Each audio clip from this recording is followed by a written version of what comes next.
আওয়ামী লীগ সরকার গঠনের মাত্র 52 দিনের মাথায় 2009 সালে ঘটে যাওয়া পিলখানা হত্যাযজ্ঞকে দুর্ভাগ্যজনক ঘটনা হিসেবে উল্লেখ করে প্রধানমন্ত্রী শেখ হাসিনা বলেছেন, জাতি এ ধরনের ঘটনার পুনরাবৃত্তি দেখতে চায় না।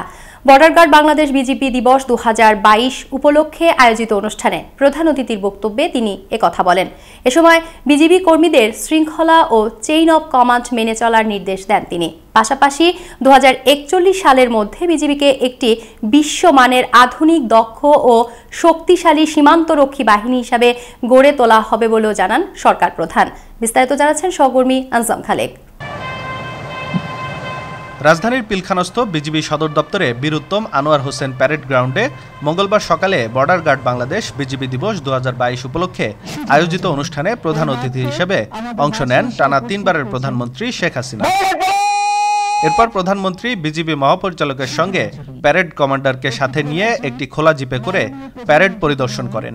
পরে তিনি আধা সামরিক বাহিনীর জাতীয় পতাকাবাহী দলের সাথে 4টি কন্টিনজেন্টের বর্ণাঢ্য কুচকাওয়াজ উপভোগ করেন এবং স্বাগত মঞ্চ থেকে রাষ্ট্রীয় অভিবাদন গ্রহণ করেন। প্রধান অতিথির বক্তব্যে 2009 সালে ঘটে যাওয়া পিলখানা হত্যাযজ্ঞকে দুর্ভাগ্যজনক ঘটনা হিসেবে উল্লেখ করেন বঙ্গবন্ধু কন্যা। একটা দুর্ভাগ্যজনক ঘটনা ঘটে গিয়েছিল 2009 সালে আমরা সরকার গঠন করে মাত্র 52 দিনের মাথায়। আর এই ধরনের ঘটনা আর না ঘটুক, সেটাই আমরা সারা জাতির কাম্য।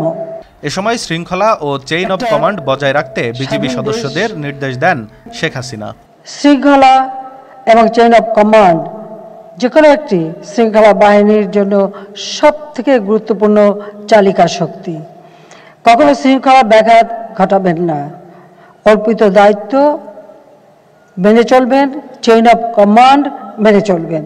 জাতির পিতার স্বপ্ন পূরণের কথা জানিয়ে সরকার প্রধান বলেন, 2041 সালের মধ্যে বাংলাদেশ হবে উন্নত, সমৃদ্ধ, স্মার্ট বাংলাদেশ। পাশাপাশি বিশ্বমানের আধুনিক সীমান্তরক্ষী বাহিনী হিসেবে বিজিবিকে গড়ে তোলা হবে। আমাদের দেশ এগিয়ে যাবে। আমরা চাই আমাদের সর্বক্ষেত্রেই আমরা আধুনিক প্রযুক্তি ব্যবহার করে বিশ্বের সাথে তাল মিলিয়ে আমরা এগিয়ে যাব। 41-এর বাংলাদেশ, সেই সাথে 2100 সালের ডেল্টা প্ল্যান, অর্থাৎ এই ভূখণ্ড আমাদের বদ্বীপ, এই বদ্বীপ অঞ্চলটা প্রজন্মের পর প্রজন্ম যেন উন্নত জীবন পেতে পারে, সেই পদক্ষেপও আমরা নিয়েছি। অনুষ্ঠানে নির্বাচিত বিজিবি সদস্যদের মধ্যে কৃতিত্বপূর্ণ অবদানের জন্য বিজিবি পদক, রাষ্ট্রপতি বিজিবি পদক সেবা এবং 2022 সালের রাষ্ট্রপতি বিজিবি পদক সেবা বিতরণ করেন। প্রধানমন্ত্রী বিজিবি দিবস 2022-এর বিশেষ দরবার অনুষ্ঠানেও অংশগ্রহণ করেন। আমরা দৃঢ়তার সাথে বিশ্বাস। আনজাম খালেক, আনন্দ টিভি, ঢাকা। বাংলাদেশ।